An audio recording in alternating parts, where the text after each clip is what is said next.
কি খবর? কেমন লাগতেছে লোকেশনটা? ভাইয়া ভালো লাগতেছে এই তো। আচ্ছা ভাইয়া, আমি তো আপনার 4 সিনেমায় নায়িকা ছিলাম। সেই 4টা সিনেমা তো অনেক ব্যবসা সফল হয়েছে, বাট পরে যে আপনি 3টা সিনেমা করলেন ওগুলো তো ফ্লপ খাইলো, ব্যবসা সফল হইলো না।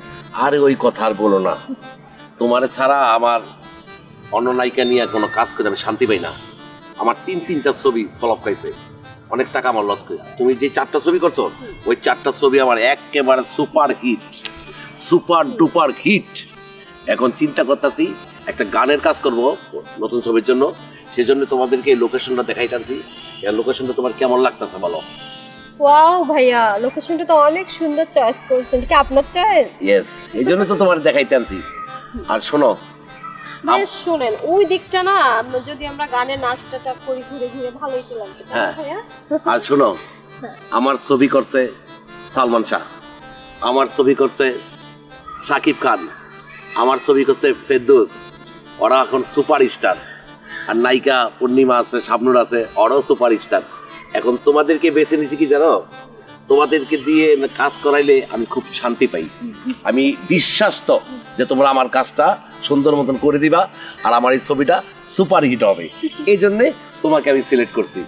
আমি আর এই যে নেক্সট যে নায়িকাটা আমার ক্ষতি করছে, ও বলবে কি যে আমি কি করব, ওটা ডাইরেক্টরের দোষ। ডাইরেক্টরে আমার যেভাবে করতে দিছে আমি সেভাবেই করছি। তখন আমি কার দোষ? নতুন নায়িকা, কিছু বললাম না। নেক্সটে ওরকে নিয়ে আমি আর কোনো কাজ কাম করবো না। আমি এখন কাজ কাম করবো শুধু তোমাকে নিয়ে। আর তোমার হিরো হবে কি জানো?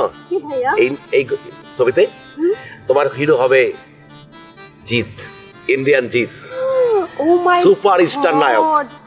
বুঝছে? হ্যাঁ, আমি জিতকে নিয়ে তোমাকে দিব, তুমি যে জিতের নায়িকা। ভাইয়া সত্যি? হ্যাঁ। ভাইয়া আমরা কি এখানে শুটিং করব না ইন্ডিয়াতে গিয়ে শুটিং করব? না, ইন্ডিয়া তো শুটিং হবে আর আমার শুটিংটা হবে মালয়েশিয়া। মাই গড। মালয়েশিয়া শুটিং করব, বাংলাদেশে আমি কয়টা গান করব, আর মালয়েশিয়া আমার 2টা আরো গান করতে হবে, মোট হলো 5টা গান। এখন তোমার বলো আমাকে কবে তুমি শিডিউল দিবা? তুমি তো সুপারস্টার নায়িকা, আমি তো তোমার শিডিউলই পাচ্ছি না। ভাইয়া কি যে বলেন না, আপনার 4 সিনেমায় আমি অভিনয় করে নায়িকা হয়েছি, আপনার জন্যই তো আমি সুপারস্টার হয়েছি ভাইয়া। আর এখন আমার অনেক কিছু আছে, আপনার সিনেমা সফল হওয়ার পরে আমার তো টাকা পয়সা ব্যাংকের কিছুর অভাব নেই, আপনার জন্যই সব শোনো, ভাইয়া। তুমি যদি আমাকে বিশ্বাস করো, আমার প্রত্যেক খাবার রেডি হয়ে গেছে। খাবার রেডি হয়েছে। হ্যাঁ, আচ্ছা ঠিক আছে, তুমি রেডি করো, আমি আসতেছি। তাহলে তোমার তো এখন যেতে হয়, চলো আমরা একটু বেরিয়ে যাই, ছেলেটা অপেক্ষা করছে। ভাইয়া, আজকে। হ্যাঁ চলো চলো।